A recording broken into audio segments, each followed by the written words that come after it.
Okay, so today's topic is, today's title is The Boy Balanced. অর্থাৎ title থেকে বোঝা যাচ্ছে যে একটা ছেলে কিছু একটা ব্যালেন্স করেছে সেই সম্পর্কে, মানে ভারসাম্য রেখেছে সেই সম্পর্কে হয়তো বা এই প্যাসেজটা আছে। এখানে একটা ছোট্ট একটা ছবি দেখা যাচ্ছে, একটা বাসার মতো, এটা পোর্টেবল হাউস টাইপের একটা ছোট্ট একটা বাসা। আচ্ছা, আমরা প্যাসেজটা পড়া শুরু করি। আমার স্ক্রিন নিশ্চয়ই দেখা যাচ্ছে, তো সবাই প্যাসেজটা নিজের মতো করে আমার সাথে সাথে সবাই পড়ুন এবং পড়ে পড়ে বোঝার চেষ্টা করুন। The sky is getting dark, the air turning cold, and he looks up at the rectangular mobile home perched upon two tiny wheels. অর্থাৎ the sky is getting dark, the air turning cold. আকাশ কালো হয়ে আসছে আর বাতাস ঠান্ডা হয়ে আসছে, and he looks up at the rectangular mobile home perched upon two tiny wheels. তাহলে এখানে যে rectangular mobile home সেটা কয়টা হুইলের উপরে আছে? দুইটা হুইল, দুইটা চাকার উপরে দাঁড়িয়ে আছে। perched upon অর্থাৎ দাঁড়িয়ে থাকা, তো দুইটা হুইলের উপর দাঁড়িয়ে আছে। আর রেক্ট্যাঙ্গুলার মোবাইল হোম অর্থাৎ এই আয়তকার আকারের একটি মোবাইল হোম বলতে যেটা বুঝাচ্ছে যে যে বাড়িগুলো শিফট করা সম্ভব, এরকম বাসা, ছোট ছোট বাসাগুলো যেগুলো সাধারণত আমাদের দেশে থাকে না, বিদেশে থাকে। আমেরিকা, তারপরে ইংল্যান্ড, এইসব দেশে এরকম ছোট ছোট কারভানের মতো বাসা থাকে। He rubs his nose and scratches the filth from his hair and remembers what his mother told him. অর্থাৎ সে এরকম কাইন্ড অফ মাথা চুলকাতে চুলকাতে মনে করছে যে তার মা তাকে কি বলেছিল।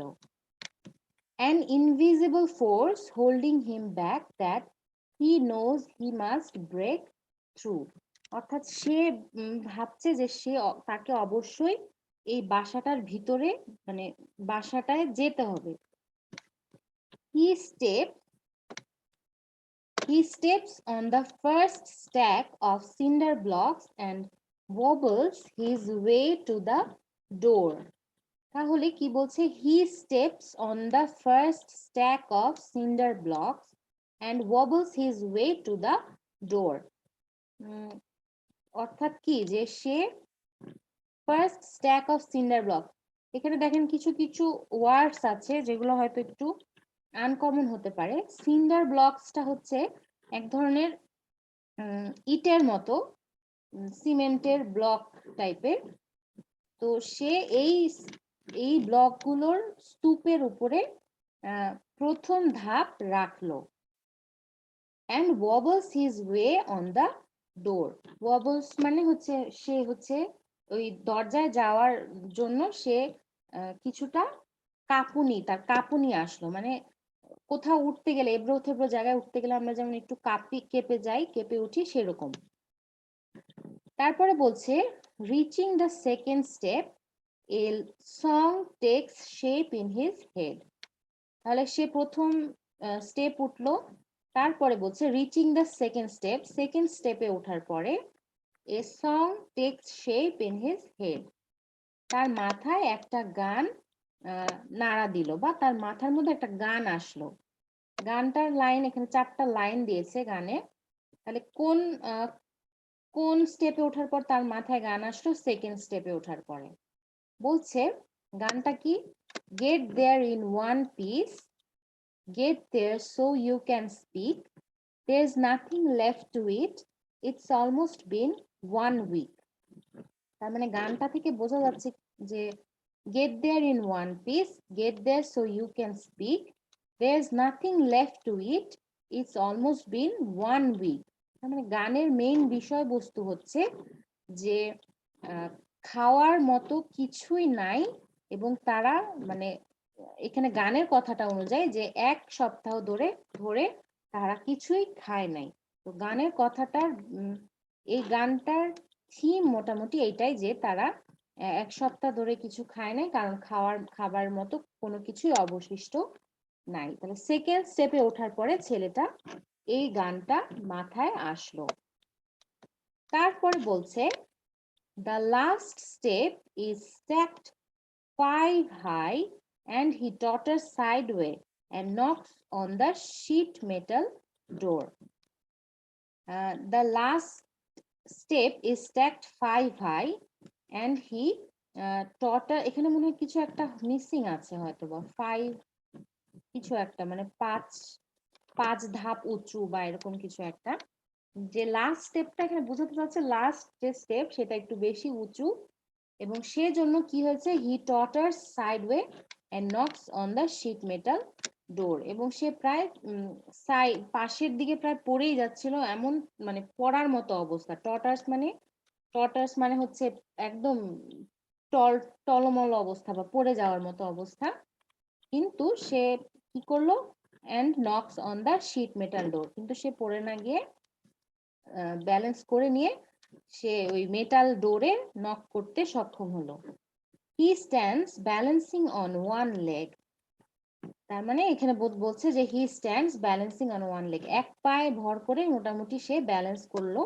His skinny arms outstretched and flapping like a bird, তার মানে কি যে his skinny arms outstretched and flapping like a bird, ওই যে আমরা যখন কোনো কিছু ব্যালেন্স করতে গেলে দুই হাত দুই পাশে দিয়ে ব্যালেন্স করার চেষ্টা করি, পাখির মতো দুই হাত দুই দিকে চলে যায়।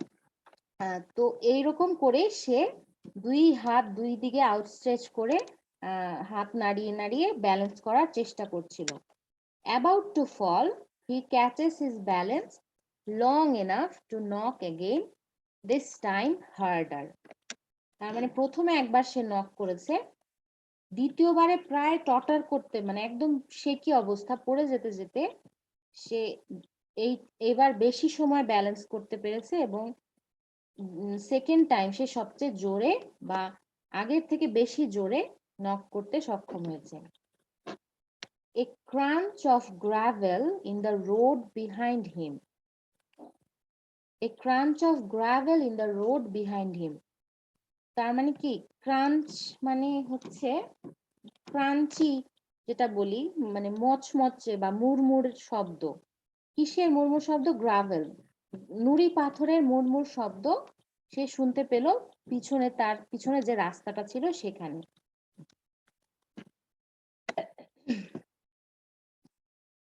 In a spasm, he looks back in time to catch the sullied face of a little girl peeking out from behind a wooden barrel. আচ্ছা, আমার সাথে কি সবাই পড়ছে? আবু সুফিয়ান হৃদয়, কিছু বুঝছি না। এখানে আমরা একটা প্যাসেজ পড়ছি, I think you are not on time. Passage পড়ছি, রিডিং কম্প্রিহেনশন, এটা একটা আমরা যেরকম এসএসসি এইচএসসি তে প্যাসেজ পড়ে আমরা কোয়েশ্চেন অ্যান্সার করেছি, সেই রকম একটা প্যাসেজ পড়ছি। এই প্যাসেজটা পড়ার পরে আমরা কিছু প্রশ্নের উত্তর দিব। ওকে, সুপ্তারা হ্যাঁ পড়ছেন, অনেকে উত্তর দিয়েছেন যে তারা পড়ছেন। No Arnab, I didn't go anywhere. ওকে, আচ্ছা তাহলে সবাই পড়ুন আমার সাথে। আচ্ছা, তারপর কি বলছে? In a spasm, he looks back in time to catch the sullied face of a little girl peeking out from behind a wooden barrel.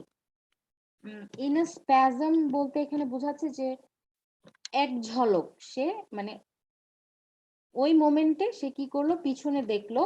He looks back in time to catch the solid face, পিছনে দেখে, পিছনে ঘুরে সে দেখতে পেল যে কাঠের একটা ব্যারেলের পিছন থেকে একটা ছোট্ট বাচ্চা, যে বাচ্চাটার মুখ খুব ময়লা, মানে ময়লা মাখা, সালিড ফেস।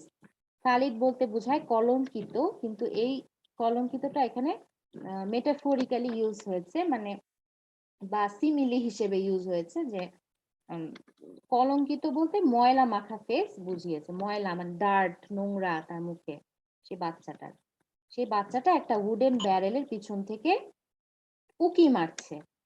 আর এই ছেলেটা, সেই ছোট ছেলেটা সে পিছনে ঘুরে এটা দেখতে পেল। Dirt is smeared across her cheek.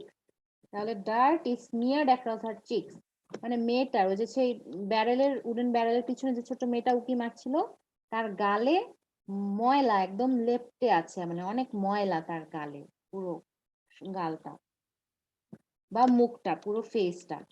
Her hair is a bird nest. তার মানে তার বাসা, সরি, তার চুল হচ্ছে পাখির বাসার মতো। He wipes his nose and smiles. তার মানে এদিক থেকে ছেলেটা কি করছে, নাক নাক মুছছে আর হাসছে। তার মানে কি, এটা দ্বারা বোঝা যাচ্ছে যে হয়তো ছেলেটা মেয়েটাকে চিনে, মানে এমন হতে পারে যে হয়তো ওই মেয়েটা এই ছেলেটার এক বোন, এরকম হতে পারে যে বোন, ছোট বোন পিছনে আছে আর ওই ছেলেটা একটা বাসায় গিয়ে এরকম নক করছে, এরকম হতে পারে, এখানে ডিরেক্টলি বলা নাই। তারপর বলছে she does not smile back, মানে মেয়ে বাচ্চাটা ওর ছেলেটার হাসি দেখে হাসি ফেরত দেয় না, but continues to stair at him. তার মানে ওই ছেলেটার দিকে, হয়তো হতে পারে তার ভাই, তার দিকে অবাক দৃষ্টিতে তাকিয়ে থাকে, এক দৃষ্টিতে তাকিয়ে থাকে। Feeling threaten and curious all at once, মানে একই সাথে তার চোখে কি ভয় এবং কি বলে কিউরিওসিটি, ভয় এবং মানে উৎসুক ভাবে সে তাকিয়ে থাকে। The metallic slotting of the door bolt sounds and instinctively he swivels back towards the door. মানে সে তো ঘাড় ঘুরিয়ে তাকিয়েছিল এরকম, এই বাচ্চাটার দিকে সে দেখছিল, মেয়েটার দিকে।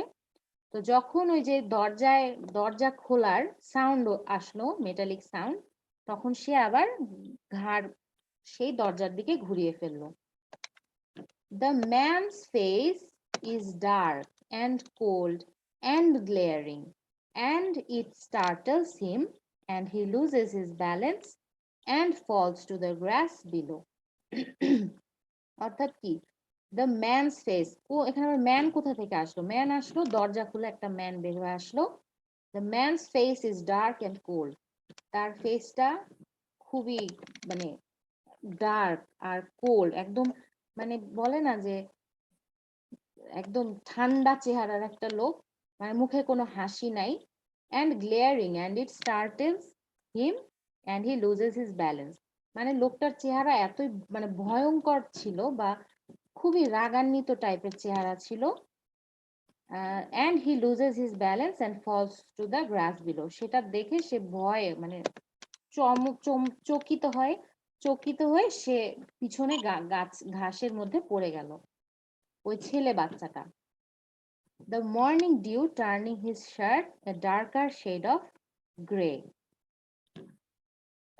তাহলে তার শার্টটা হয়তো গ্রে কালারের আশেপাশে ছিল, আর যখন শার্টের মধ্যে পানি লাগলো, মানে মর্নিং ডিউ, সকালের যে শিশির, সেটা যখন তার শার্টে লাগলো, তখন শার্টটার কালার আরো একটু ডিপ হয়ে গেল। The cinder blocks lay in disarray about him. তাহলে সিন্ডার ব্লকস গুলো লে ইন ডিজায়ারে অ্যাবাউট হিম, তার মানে সে যে পড়ে গেল, তখন পড়ে যাওয়ার সাথে কি হলো, সে তো সিন্ডার ব্লক, ওই ব্লক গুলো বেয়ে বেয়ে উঠছিল, সে যখন পড়ে গেল ওই ব্লক গুলো তার সাথে স্ক্যাটার্ড হয়ে, মানে এদিক ওদিক ছড়িয়ে ছিটিয়ে পড়ে গেল। Frantic he looks back up in search of the face, মানে কিন্তু সে মানে ফ্র্যান্টিক মানে কি, পড়ে গিয়ে সাথে সাথে পড়ে গিয়ে ব্যথা পেয়ে অন্যদিকে কনসেন্ট্রেট না করে সাথে সাথে সে কি করলো, he looks back up in search of the face, সে তখনই সাথে সাথে ওই ওই লোকটির চেহারা বা ওই লোকটিকে খুঁজতে লাগলো। But it has already disappeared, কিন্তু ওই লোকটি আর ছিল না, মানে সে অলরেডি দরজা বন্ধ হয়ে গেছিল। He thinks, what will mother say? সে ভাবলো যে মা কি বলবে, তার মানে এখান থেকে বোঝা যাচ্ছে যে তার মা হয়তো তাকে কোনো একটা কাজে পাঠিয়েছিল। আর এখানে যে একটা কবিতা আমরা দেখলাম 4 লাইনের, সেখানে বলছে get there in one piece, get there so you can speak, there is nothing left to eat, it's almost been 1 week. মানে তারা গানটা এরকম বিষয়বস্তু যে তারা 1 সপ্তাহ ধরে খায় নাই, কারণ কোনো খাবার অবশিষ্ট নাই। আর এই পুরো গল্পের যে অ্যাপিয়ারেন্স তাদের বা ছোট বাচ্চা মেয়েটার, এটা থেকে বোঝা যায় যে তারা খুব গরিব হয়তোবা। কারণ এরকম অন্যের বাসায় উঁকি মেরে নক করে আহ অনেক এত কষ্ট করে উঠেছে বাসায়, তারপরে নক করছে নিশ্চয়ই কোনো একটা কাজের জন্য। আর এই কবিতাটা থেকে বোঝা যাচ্ছে যে তারা নিশ্চয়ই দে আর স্টারভিং। তো এই ছিল আমাদের মোটামুটি প্যাসেজ, যে প্যাসেজের টাইটেলটা ছিল দ্য বয় ব্যালেন্সড। তাহলে প্রথমে বয় ছেলেটা কিন্তু ব্যালেন্স করেছিল, কিন্তু শেষ পর্যন্ত কিন্তু সে আর ব্যালেন্সটা ধরে রাখতে পারে নাই, সে কিন্তু ঘাসের মধ্যে পড়ে গেছিল। ঠিক আছে, তাহলে এখন আমরা কোশ্চেন্সে যাব। এখানে আমাদের 6টা কোশ্চেন্স আছে। আচ্ছা, প্রথম কোশ্চেন বলছে the boy is most likely looking for, ছেলেটা মোস্ট লাইকলি কি খুঁজছে? ছেলেটা কি লাভ খুঁজছে, ফ্রেন্ডশিপ খুঁজছে, মেডিসিন খুঁজছে, ফুড নাকি ড্রাগস খুঁজছে? তাহলে ছেলেটা কি খুঁজছে বলে মনে হয়? somebody say D. Okay, D. কানিজ, সঞ্জিদা, সুক্তারা, রুমু, জারিন, রোমেনা, শাপলা, ঐশী দাস, রিয়াজ, আসাদুজ্জামান, আব্দুর রহমান, তৌহিদুল, জুমা, খুকু, তাসনিম আরা, ফারদিন হাসান। ফারদিন হাসান বি বলছেন কেন? ফ্রেন্ডশিপ। আচ্ছা, okay, most of you are saying food. তাহলে এইখানে প্যাসেজে যেহেতু আমরা দেখলাম যে সে যখন সেকেন্ড স্টেপে উঠলো এবং তখন তার মাথায় একটা গান আসলো, গানটা বলছে, গানের সেকেন্ড লাস্ট 2টা লাইন বলছে there is nothing left to eat, it's almost been 1 week. তার মানে যেহেতু তার মাথায় এই গানটা আসছে, তাহলে ওই পার্টিকুলার মোমেন্টে এই গানটাই কেন আসবে? কারণ সে হি ইজ স্টার্ভিং, তার পেটে ক্ষুধা, তাই জন্যই তার মাথায় এরকম গান আসছে যে আমরা 1 সপ্তাহ ধরে খাইনি, কারণ কোনো খাবার নাই অবশিষ্ট। তাহলে হয়তো আমাদের ডি নাম্বারটাই হবে। as everyone is saying it's D. Doll crash, no sound. Doll crash, you have to connect through the audio. Jahidul Islam, yes, your message is directly coming to me. Into Ghosh D. Okay, so আমরা submit করি অ্যান্সারটা।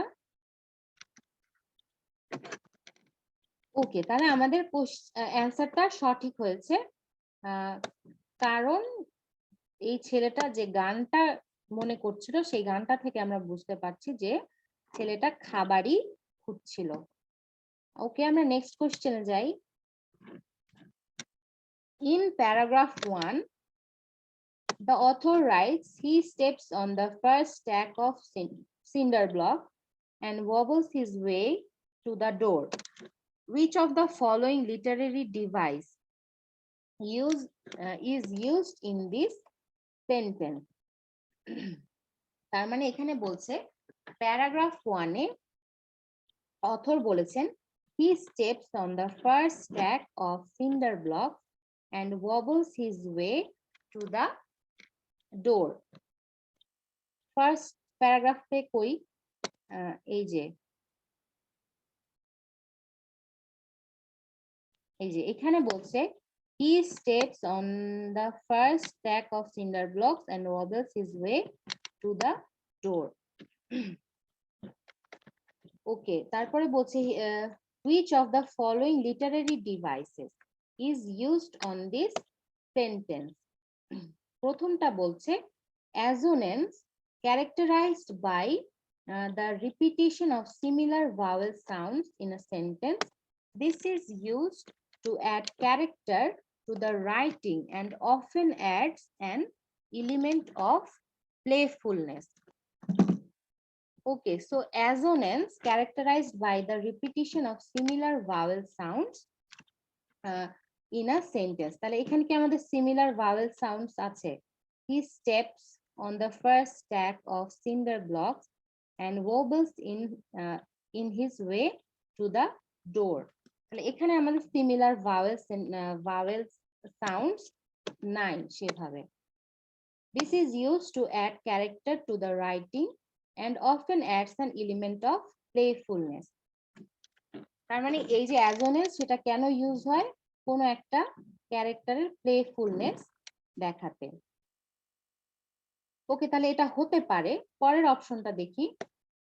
Number B বলছে অ্যানাস্ট্রফি characterized by a phrase in which the order of the noun and the adjective in the sentence is exchanged in standard parlance, and writing the adjective comes before the noun, but when one is employing an anastrophe, the noun is followed by the adjective.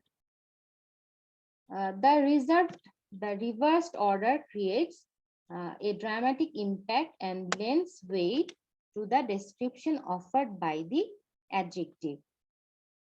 Consonants, আচ্ছা এটা আবার পড়ি. Anastrophe characterized by, আচ্ছা যেহেতু এখানে literary device বলছে, literary device I think সবার পড়া থাকে না, বিকজ এই লিটারেরি ডিভাইসেস বেসিক্যালি লিটারেচার নিয়ে যারা পড়ে তাদেরকে পড়ানো হয়. তো এখানে মোস্ট আই ডোন্ট থিঙ্ক সবাই আমরা এখানে লিটারেচার পড়েছি. আর এই লিটারেরি ডিভাইসের জন্য আমাদেরকে লিটারেরি ডিভাইসের আলাদা একটা যে স্টেপস গুলো আছে বা কি কি ওখানে থাকে, এলিমেন্টস গুলো কি বা কি কি লিটারেরি ডিভাইস হতে পারে, সেগুলো সম্পর্কে আমাদের আগে একটা ধারণা নিতে হবে. তো এই কোশ্চেনের অ্যান্সারটা আমরা স্কিপ করে যাব, বিকজ আমাদের এখানে টাইম কনজিউমিং অনেক বেশি সময় লাগবে. তো আমরা এখান থেকে যে কোনো একটা অপশন নিব, নিয়ে তারপরে আমরা দেখবো, কারণ এখানে এক্সাম্পল বা এক্সপ্লেনেশনও দেওয়া থাকে যে কিভাবে আমরা যদি বুঝতে না পারি বা আমাদের কোনো অ্যান্সার ভুল হয়, তখন আমরা কোনটা বুঝতে পারি কিভাবে যে এক্সপ্লেনেশনটা কি অ্যান্সারের. তো আমরা এটা একটা আমরা যেটা নিয়েছি সেটা ঠিক হয়েছে, বাট আমরা দেখি যে পরেরটা যদি ভুল হয়, আমরা ভুল করলে যে এক্সপ্লেনেশন দেওয়া হবে সেই এক্সপ্লেনেশন দেখে আমরা বুঝতে পারবো যে কিভাবে আমাদের অ্যান্সারটা আমরা কিভাবে বুঝবো যে আমরা এই প্যাসেজ থেকে এক্সট্রাক্ট করব. এখানে এটা বলছে consonants which is characterized by the repetition of similar consonant sounds in a sentence. This is used to add character to the writing and often adds an element of playfulness. তাহলে প্রথম অপশনটা ছিল অ্যাজোনেন্স, যেটা আমরা দেখেছি যে এই লাইনটাতে কোনো ভাওয়েল সাউন্ডস এর এই জায়গায় রিপিটেশন ছিল না, কিন্তু যেটা হচ্ছে কনসোনেন্টস সেখানে কি সেটাতে বলছে যে ওই পার্টিকুলার লাইনটাতে কনসোনেন্ট সাউন্ড গুলোর বেশি রিপিটেশন থাকবে. তো এইখানে যেখানে আমরা দেখছি he steps on the first stack of cinder blocks and wobbles his way to the door. এখানে বেশিরভাগ ওয়ার্ডস এর ক্ষেত্রে কি হয়েছে যে কনসোনেন্ট সাউন্ড গুলো, শেষের যে কনসোনেন্ট সাউন্ড গুলো আছে সেগুলোর রিপিটেশন হয়েছে, সেই জন্য আমাদের এখানে সি নাম্বার যে অ্যান্সারটা আছে সেটা কারেক্ট হয়েছে. ওকে, আর ডি নাম্বার বলছিল Epiphany which is characterized as a sudden moment of realization on or recognition for a character. In an epiphany, a character often sees someone or something in a new light.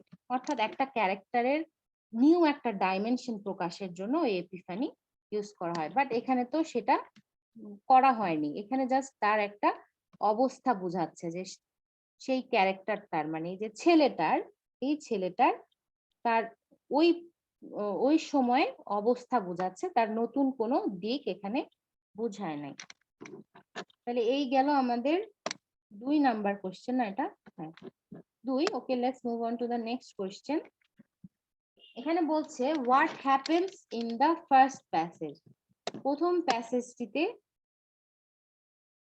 What happens first in the passage, প্যাসেজের শুরুতে কি হয়েছিল. প্যাসেজের শুরুতে কি হয়েছিল? আচ্ছা, option দেখি। বলছে the boy sees the girl. প্যাসেজের শুরুতে ছেলেটি মেয়েটিকে দেখতে পায়। বি নাম্বার বলছে the boy flaps his arm. ছেলেটি তার আর্মস বা বাহুগুলো ছড়িয়ে দেয়। সি নাম্বার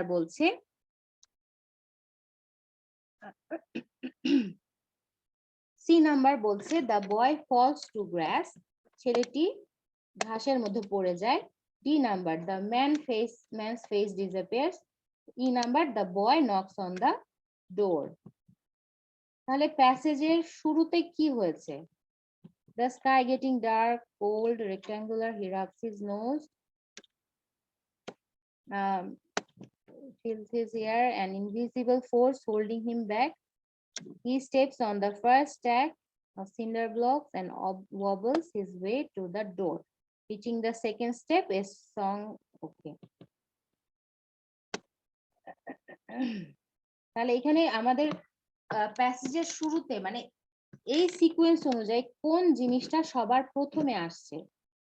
এই যে ছেলেটা মেয়েটাকে দেখলো, এটা কিন্তু প্রথমে আসে নাই, এটা একটু পরের ঘটনা। তারপরে ঘাসের উপর পড়ে যাচ্ছে, এটাও আরো পরের ঘটনা। ম্যানস ফেস ডিসঅ্যাপিয়ার্স, মেয়েটার ওই লোকটা, যে লোকটা দরজা খুলেছিল, তার চেহারা হারিয়ে যাওয়া, এটা সবচেয়ে শেষের ঘটনা। আর the boy knocks on the door, এটা মাঝামাঝি একটা ঘটনা, যে ছেলেটা দরজায় নক করছে। এখান থেকে কি অপশন বলছেন আপনারা? আজবাউদ্দিন ই, তাজওয়ারুল ই, সজীব বি, শাপলা বলছেন বি, ফাহমিদা বলছেন বি, নাজমুল আলম ই। আচ্ছা, most of you are saying B and B or E. Okay, আমরা তাহলে একটু দেখি আবার প্যাসেজটা। ওকে, কোথা থেকে দেখতে পারি?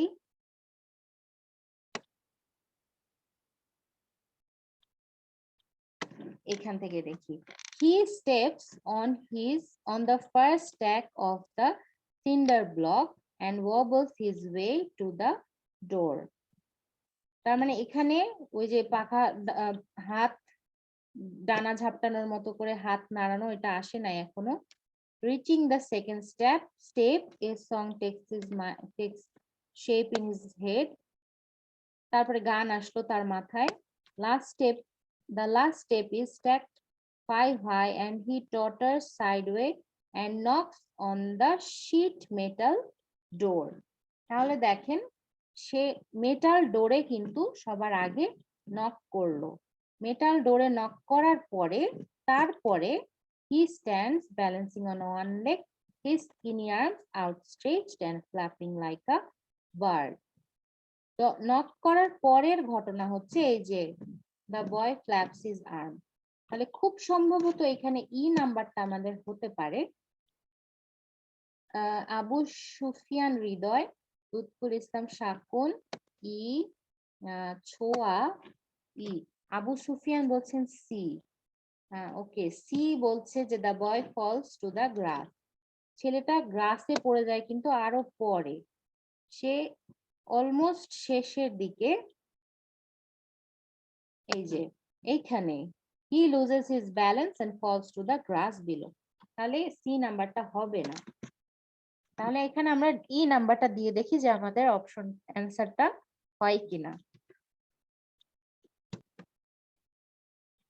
ওকে, so the answer is correct. তাহলে ছেলে প্যাসেজের শুরুর দিকে প্রথম সিকোয়েন্স অনুযায়ী প্রথমে আসছে the boy knocks on the door.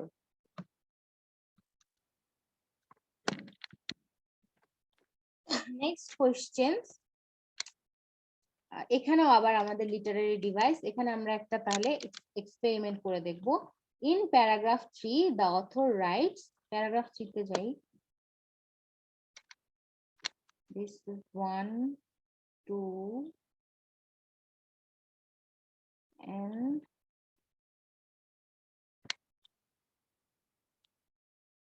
This is most probably the paragraph number 3.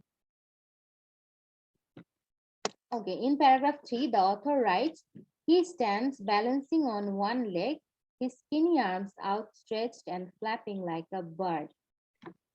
Flapping like a bird.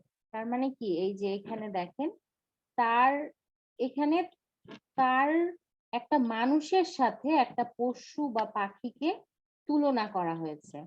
হ্যাঁ, তাহলে মানুষের সাথে মানে একটা মানুষ হাত নাড়ছে, তার সাথে পাখি পাখির ডানা ঝাপটানোকে তুলনা করা হচ্ছে। তাহলে এই জিনিসটা, which of the following literary devices is used in this sentence? এই যে জায়গায় যে ফ্ল্যাপিং লাইক এ বার্ড, এখানে কোন লিটারেরি ডিভাইস ইউজ করা হয়েছে? দেখেন এখানে লিটারেরি ডিভাইস গুলো দেওয়া আছে, তার সাথে কিন্তু এক্সাম্পল বা কি বলে এক্সপ্লেনেশন দেওয়া হয়েছে। আচ্ছা, প্রথমটা দেখি মেটাফোর। মেটাফোর বলছে characterized by the comparison of two unlike things without the use of like or as. Metaphor কি? মেটাফোর বলছে দুইটি আলাদা বিষয় জিনিসকে কম্পেয়ার করা, কিন্তু কম্পেয়ারটা করতে হবে লাইক অথবা অ্যাজ ছাড়া, মানে সেখানে লাইক অথবা অ্যাজ থাকবে না। কিন্তু এখানে দেখেন কি আছে, and flapping like a bird, তার মানে এখানে লাইক আছে, তার মানে এই জিনিসটা মেটাফোর হবে না। ঠিক আছে, কারণ মেটাফোরে কি থাকবে না, মেটাফোরে থাকবে না লাইক অথবা অ্যাজ। যদি লাইক অথবা অ্যাজ দিয়ে কম্পেয়ার করা হয় তখন সেই জিনিসটা আর মেটাফোর হবে না। তাহলে আমাদের ওই সেন্টেন্সটা মেটাফোর না, এ অপশন না। বি বলছে juxtaposition characterized by the placement of a person, concept, place, idea or theme parallel to another. This usually works to highlight the contrast between the two or to compare them. তাহলে এইটা বলছে যে characterized by placement of a person, concept, place, idea or theme parallel to one another. মানে দুটো বিষয়কে এখানে compare করা হবে যেটা একে অন্যের সমতুল্য। This usually works to highlight the contrast between the two or to compare them. তাহলে এটা হতে পারে। তারপরে সি নাম্বারটা দেখি, সিমিলি। সিমিলি বলছে, সি নাম্বার হচ্ছে simile characterized by the making of a comparison between two unrelated and dissimilar things. মানে দুইটি ভিন্ন জিনিসের সাথে তুলনা হবে, people, beings, place and concept. মানে দুইটা ভিন্ন জিনিস। এখানে দেখেন আমাদের কিসের সাথে তুলনা হয়েছে, মানুষের হাতের সাথে পাখির ডানা, তাই না? তো এখানে যে his skinny arms, তার চিকন হাতগুলোকে পাখির ডানার সাথে তুলনা করা হয়েছে। আর এখানে বলছে simile allow the reader to better understand the sentiment the author wishes to convey. Similes are marked by the use of the words as or like. তাহলে এখানে কিন্তু আমাদের একটা স্পেসিফিক ভাবে বলে দিয়েছে যে সিমিলি যখন ইউজ হয় তখন সেখানে অ্যাজ অথবা লাইক ব্যবহৃত হয়। তো আমাদের এখানে কিন্তু আছে যে হাতের সাথে পাখির ডানার তুলনা হচ্ছে এবং তার সাথে আবার একটা লাইকও আছে, যে ফ্ল্যাপিং লাইক আ বার্ড, পাখির ডানার মতো তার হাতগুলো ঝাপটাচ্ছে।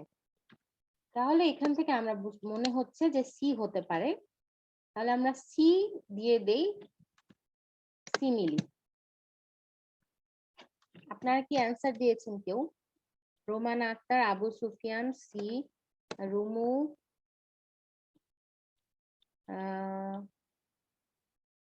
ফাহমিদা, আসাদুজ্জামান, লুৎফুল ইসলাম। ওকে, তাহলে এটা হচ্ছে সি দিলাম। Okay, so our answer is correct. এটা হচ্ছে সিমিলি, কারণ সিমিলিতে লাইক অথবা অ্যাজ দিয়ে কম্পেয়ার করা হয়। মেটাফোর হলে সেখানে লাইক অথবা অ্যাজ থাকবে না। মেটাফোর এক্সাম্পল যেমন এরকম হতে পারে, his face is the moon, মানে তার চেহারাই চাঁদ। মানে চাঁদটাই তার চেহারা এরকম। কিন্তু যখন বলবো তার চেহারা চাঁদের মতো, his face is like the moon, তখন সেটা হয়ে যাবে সিমিলি। ওকে, নেক্সট কোশ্চেন।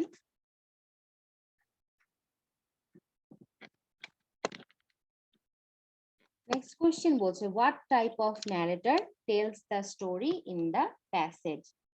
মানে এই প্যাসেজটা কোন ধরনের ন্যারেটর বলছেন। ন্যারেটর বলতে মানে যে কোনো একটা কাহিনী বলে তাকে বোঝায় ন্যারেটর। তাহলে এখানে অপশন দিয়েছে, দেখি কি বলছে। প্রথম বলছে omniscient narrator who has the ability to move freely through the consciousness of any character. Who has the ability to move freely through the consciousness of any character. The omniscient narrator also has complete knowledge of all the external events in a story.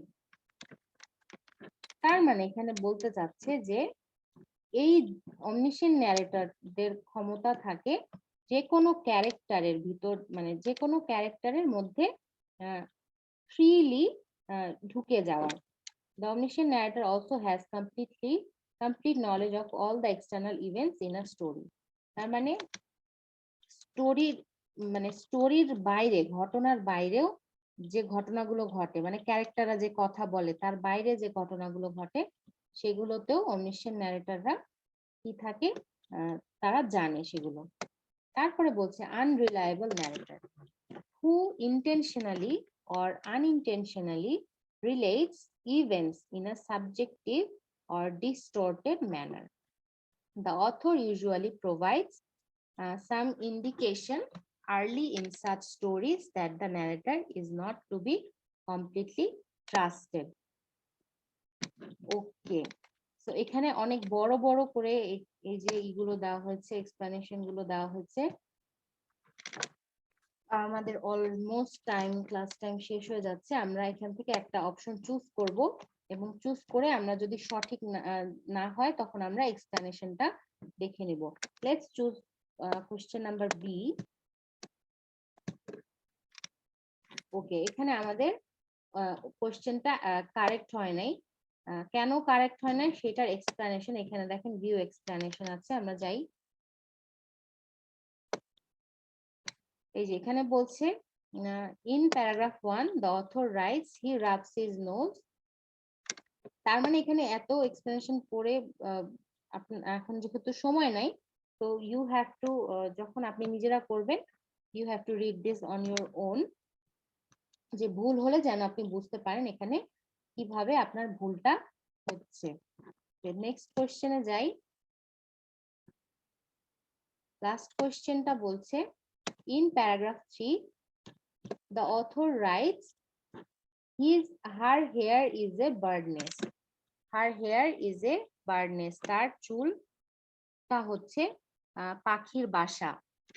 তাহলে এখানে কিন্তু like আগের কোশ্চেনে যেমন ছিল একটা, যে his arms কি যেন ছিল, যে ফ্ল্যাপিং লাইক আ বার্ড, কিন্তু এখানে আর কি আছে, her hair is a bird nest, এখানে লাইক নাই।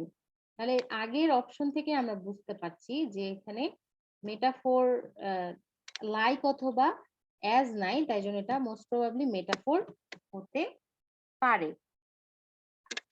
তাহলে যদি আমরা মেটাফোর দেই, মেটাফোর আছে এখানে অপশন কি কি আছে, প্যারালেলিজম। প্যারালেলিজমে বলছে characterized by the repetition of similar grammatical construction in a series of related words, phrases or clauses.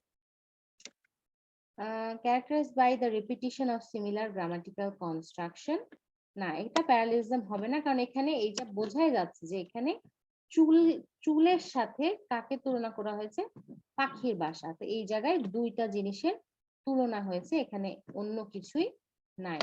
তাহলে তুলনা আর লাইক অর অ্যাজ নাই, তাহলে এটা ইজিলি বোঝা যাচ্ছে যে এটা মেটাফোর। রহিমা আক্তার অ্যান্সার দিয়েছেন বি। নাজমুল অ্যান্সার দিয়েছেন B, Riaz Patwari B, Mosammat Shapla B, Fardin Hasan probably B. Okay, so তাহলে এটা আমরা দেখি অ্যান্সারটা কি হচ্ছে। যদি কারেক্ট না হয় এখানে আমাদের এক্সপ্লেনেশন থেকে যাবে। সো প্রিভিয়াস কোয়েশ্চেনের ইনফরমেশন থেকে আমরা বুঝে গেছি যে এটা হচ্ছে her hair is a bird nest, এটা মেটাফোর। ওকে, সো এই ছিল আমাদের আজকের টেস্ট।